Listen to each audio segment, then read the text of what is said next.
Ciao a tutti amici di Un Sorriso in Più e bentornati con il nostro classico appuntamento settimanale con i migliori risultati sportivi. Siamo giunti alla seconda giornata completata dei mondiali in Qatar e quindi andrò a farvi un piccolo riepilogo della situazione nei vari gironi per capire chi potrà qualificarsi agli ottavi di finale. Iniziamo con il girone A, dove ci sono i padroni di casa del Qatar, che però sono mestamente all'ultimo posto in classifica con 0 punti e un solo gol segnato. Un Qatar quindi già eliminato dalla competizione e che andrà a fissare un nuovo record negativo per punti realizzati nel girone dalla nazionale ospitante.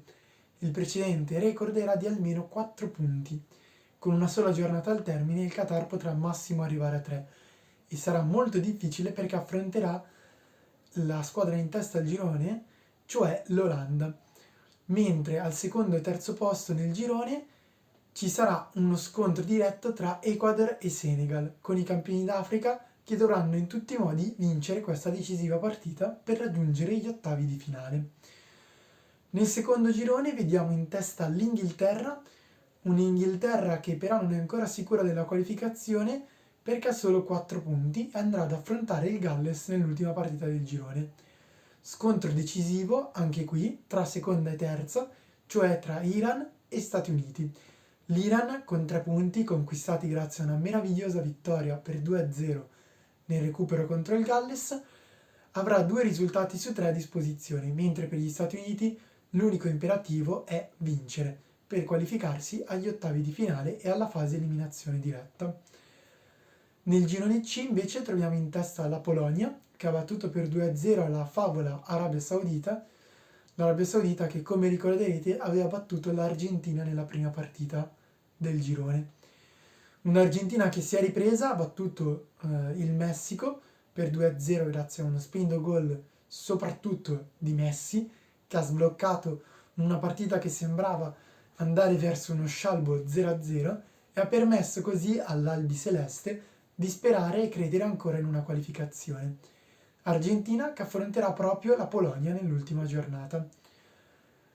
Dietro troviamo l'Arabia Saudita che affronterà il Messico che ha solo un punto, può ancora sperare in qualche difficile combinazione per passare il girone e quindi sarà sicuramente una partita molto avvincente. Nel girone D troviamo una Francia già qualificata con 6 punti, dietro c'è l'Australia. Australia che ha 3 punti e dovrà ancora giocarsi tutte le sue chance di vittoria nell'ultima giornata. Nel girone E troviamo la Spagna, capoclassifica con 4 punti, frutto di una vittoria ampia per 7-0 contro il Costa Rica e un pareggio per 1-1 contro la Germania. Germania che invece è in fondo al girone con un solo punto e dovrà cercare in tutti i modi di vincere e sperare in una vittoria spagnola.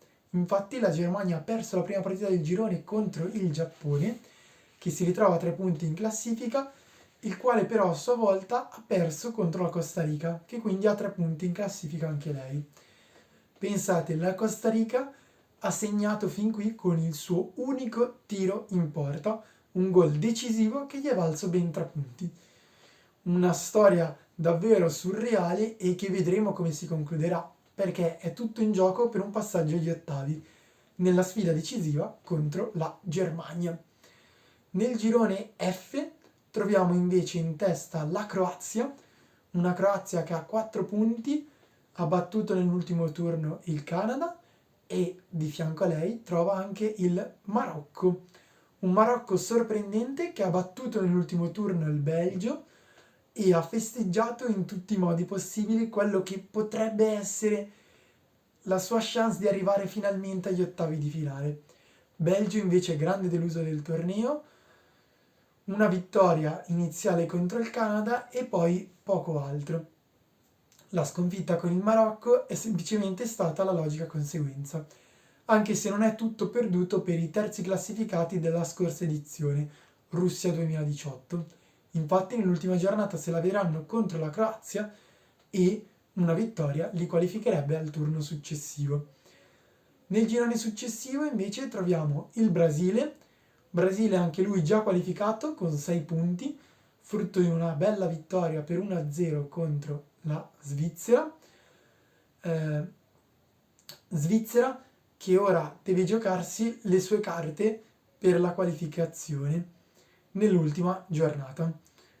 Nell'ultimo girone invece del mondiale troviamo in testa il Portogallo, che con 2 ottime vittorie si è già qualificato alla fase successiva, mentre in seconda posizione c'è il sorprendente Ghana, che ha avuto ragione della Corea del Sud e così si trova con 3 punti a giocarsi la qualificazione fino all'ultima giornata in una posizione di vantaggio.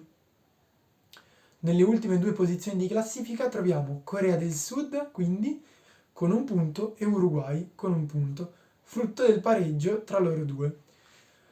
Nell'ultima giornata si sfideranno Portogallo, Corea del Sud e Ghana, Uruguay. Tutte le squadre sono ancora in corsa per un posto agli ottavi di finale. Sono davvero curioso di sapere chi riuscirà ad arrivarci. Speriamo che ci siano delle partite vincenti che vi potrò raccontare molto volentieri. Per questa settimana è tutto. Ci vediamo settimana prossima con Passione Sportiva di Mattia. Un saluto a tutti, ciao!